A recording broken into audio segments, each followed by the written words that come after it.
Police প্রশাসনকে সরকারের আয়না হিসেবে বিবেচনা করা হয়। দুর্নীতি সন্ত্রাস নিয়নে ব্যক্তির রাজনৈতিক পরিচয় নয়। যে বা যারা অপরাধে লিপ্ত হবে তাকে আপনারা অপরাধী হিসেবেই বিবেচনা করবেন। পুলিশের কার্যক্রমের উপরে পুলিশের আস্থা এবং নির্ভরতার সৃষ্টি হলে আমি মনে করি একটা যে নতুন সমস্যা তৈরি হচ্ছে বা হয়েছে, বিশেষ করে 5ই আগস্টের পরে মব ভায়োলেন্স, এই জিনিসটাকে খুব সুন্দরভাবে ট্যাকেল করা সম্ভব হয়। যা মাত্র আমি উল্লেখ করেছি, আপনারা গত 1.5-2 বছরের মধ্যে 1.5 বছরের, বিশেষ করে 5ই আগস্টের পর থেকে এরকম অনেকগুলো ইনস্টেন্স আছে যেখানে আপনারা ম্যানেজ করেছেন বিষয়গুলো খুব সুন্দরভাবে।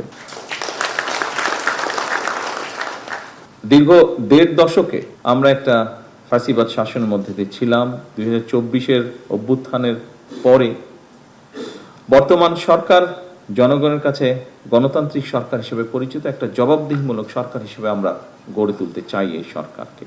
এই সরকার পুলিশ বাহিনীকে এমন একটা রূপ দিতে চায় যেখানে পুলিশ সত্যিকারভাবে হবে জনবান্ধব, এবং শুধু জনবান্ধব নয়, আমরা চাই মানুষের একটা আস্থা তৈরি হবে, আপনার একটা আস্থার জায়গা হবেন, মানুষের সাধারণ মানুষের একটা আস্থার জায়গা হবেন। 200-র বেশি সার্ভিস ও ফিচারে লেনদেনের সব বিকাশ অ্যাপে সম্ভব। যে কোনো দেশেই সাধারণত জনগণ পুলিশ প্রশাসনকে সরকারের মিরর বা আয়না হিসাবে কিন্তু চিন্তা করে। কারণ এই যে একটু আগে বললাম, মানুষ বিপদে পড়লেই আপনাদের কাছে প্রথমেই যায়, দুটো জায়গায় যায় মানুষ তার বিপদের টাইপ হিসাবে। আপনাদের যে রেসপন্সটা থাকে সেটার উপরেই কিন্তু অ্যাকচুয়ালি মানুষ প্রথমেই ধরে নেয় যে আচ্ছা সরকারটা কেমন, এবং সেজন্যই পুলিশ প্রশাসনকে সরকারের আয়না হিসাবে বিবেচনা করা হয়। সুতরাং পুলিশ প্রশাসন সফল হলে কার্যত সেটা সরকারের সফলতা হিসাবেই বিবেচিত হয়। একটি শক্তিশালী, জবাবদিহিমূলক, আইনসম্মত এবং জনবান্ধব রাষ্ট্র ব্যবস্থা গড়ে তোলার ক্ষেত্রে আপনাদের ভূমিকা অনস্বীকারযোগ্য।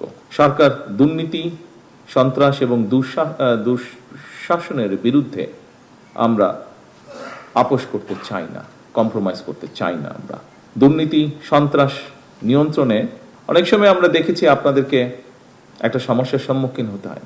পলিটিক্যাল পরিচয় বা পলিটিক্যাল আইডেন্টি, ইনফ্লুয়েন্সিয়াল আইডেন্টি, এরকম বিষয় আপনাদেরকে ফেস করতে হয়। আমি পরিষ্কারভাবে আপনাদের সামনে আজকের এই অনুষ্ঠানে বলতে চাই যে দুর্নীতি সন্ত্রাস নিয়নে ব্যক্তির রাজনৈতিক পরিচয় নয়। যে বা যারা অপরাধে লিপ্ত হবে তাকে আপনারা অপরাধী হিসেবেই বিবেচনা করবেন।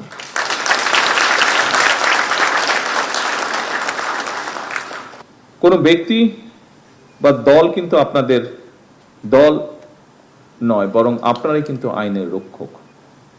এই জিনিসটা কিন্তু আপনাদেরকে মনে রাখতে হবে। আপনারা দায়িত্ব পালন করবেন রাষ্ট্র এবং জনগণের কল্যাণে। একটু আগে আমি বলেছি, জনগণের সঙ্গে পুলিশের সম্পর্ক হবে আইনগত এবং মানবিক। যে জিনিসটা গতকাল বোধহয় একাধিকবার আমি জোর দিয়েছিলাম, জনগণের সঙ্গে সম্পর্কটা কি হতে হবে আমাদের। অন্য সকল কার্যক্রমের পাশাপাশি রাজনৈতিক অস্থিতিশীল পরিস্থিতি নিয়ন্ত্রণেও কিন্তু আপনাদের ভূমিকা, কার্যক্রমের একটা উল্লেখযোগ্য সময় ব্যয় হয়। এটা দায়িত্বেরই অংশ, এটা কম বেশি পৃথিবীর সব দেশেই হয়ে থাকে। বর্তমান সরকার অবশ্যই জনগণের গণতান্ত্রিক রাজনৈতিক অধিকার নিশ্চিত রাখতে চায়।